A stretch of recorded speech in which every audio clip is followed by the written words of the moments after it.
All right, please introduce yourself, state your name and DOC number for the record. Johnathan E, Bryant, 3280. All right, Mr. Bryant, my name is Brennan Kelsey. John. Okay. Along with me is Mr. Roche and Ms. Wise will be your panel. I'll explain the process to you, read some information to the record, have a parole interview, ask you some questions. You can respond at the end. You can make a statement. We'll take a vote. You understand the process? Yes, sir. Okay.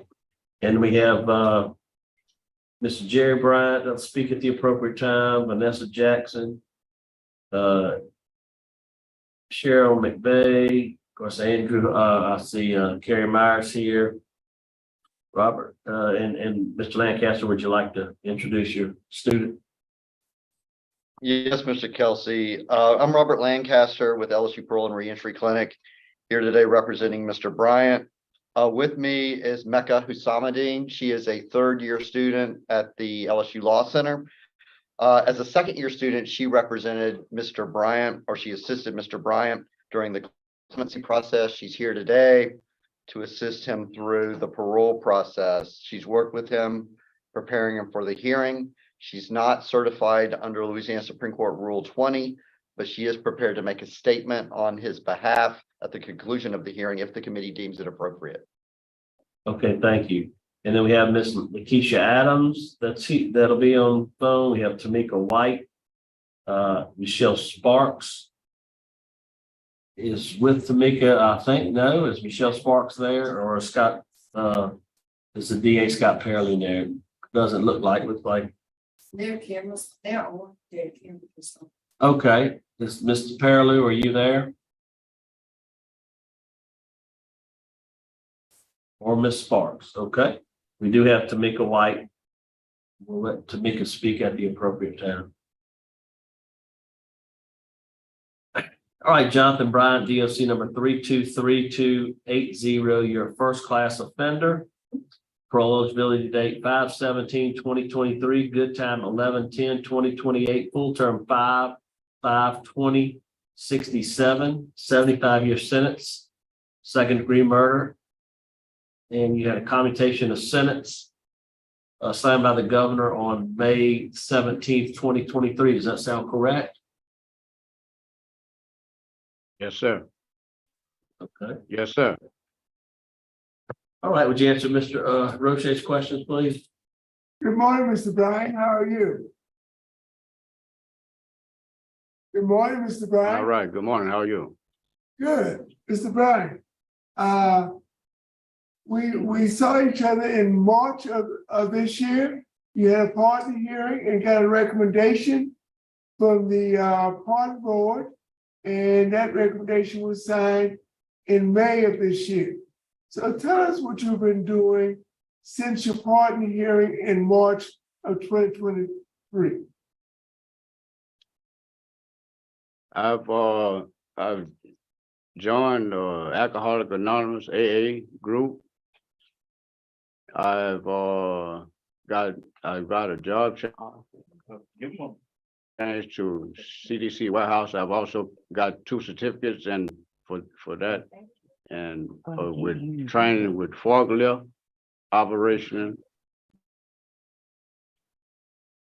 Okay, any programs completed since March? No, and I'm still in GED school. Okay, great. How far along are you in GED school? I'm doing pretty good. Do you know what level? On D level. D level. Do you have a projected date when you're going to take the GED examination? Not right. I will have to take a tape test first. Okay, so you hadn't passed the initial test yet. No, sir. Okay. If you could estimate on time that it would take you to complete the GED, what would you say? About 6 months to a year. Now, according to my record, Mr. Bryant, you're currently 50 years old. Yes, sir. How important do you think a GED is? It's really important and valuable. Absolutely. Absolutely. So if there was a possibility that you were released before you got that GED, would you continue working on that GED after you're released? Yes, sir. Yes, sir. Now, I heard you say that you now have a certificate in forklifting. Am I correct? Yes, sir. What's your transition plan? What do you plan to work after you leave the Louisiana Parole Project? I'm going, after I leave Louisiana Parole Project, I'm currently signed for long-term housing, Okay, and they're going to help me get a job and get enrolled in Alcoholics Anonymous, AA, and I'm going to continue to get my GD. okay, so you're long-term with the Louisiana Parole Project.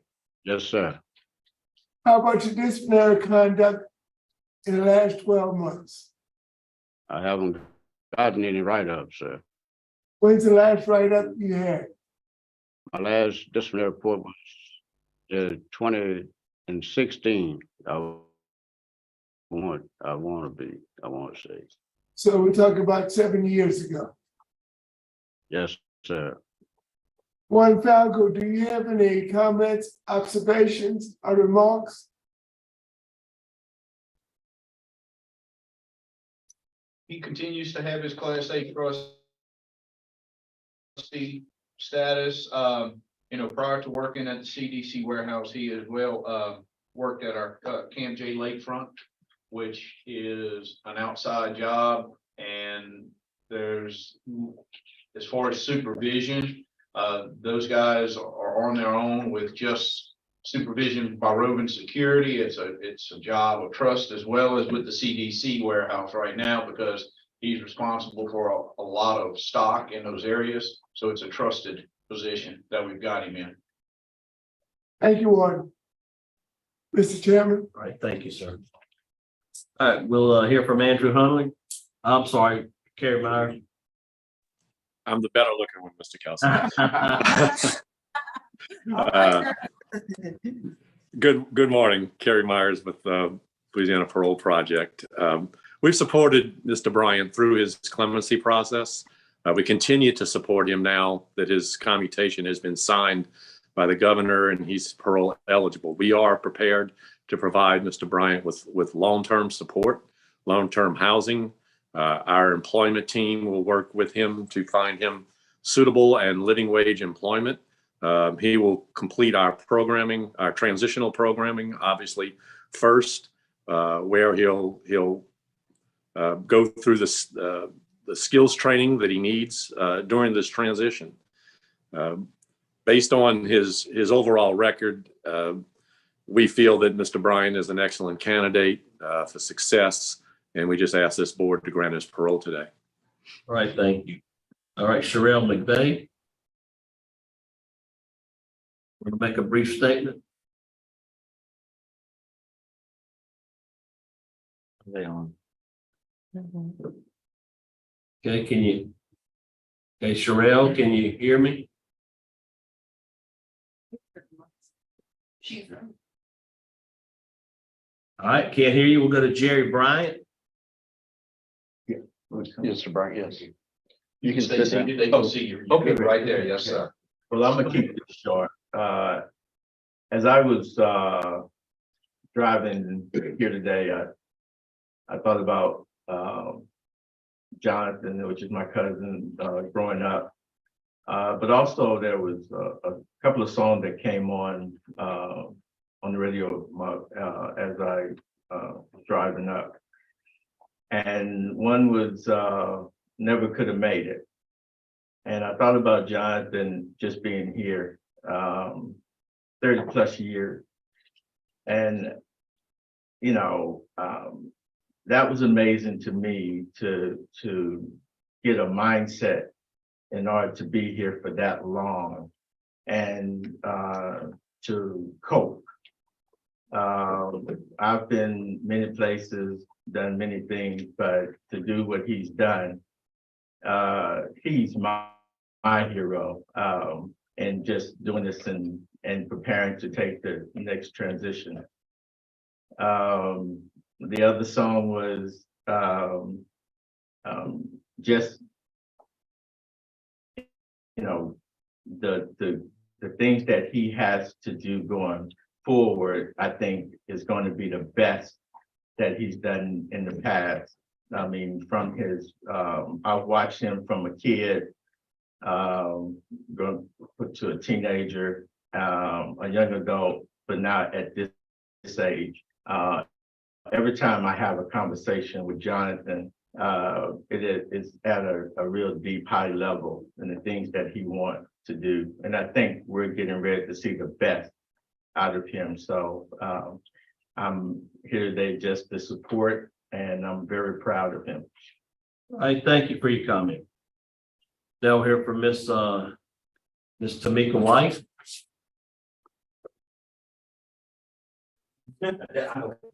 Good morning. I'm actually Lacey Carter with the District Attorney's Office, Victims Advocate. Hey, Ms. Uh, Carter. Ms. White is in court at the moment, but at the District Attorney's Office, we do support the victims and their request for his parole to be denied. Okay, thank you for your comment. Thank you. All right, Mr. Bryant, would you like to make a statement on your behalf?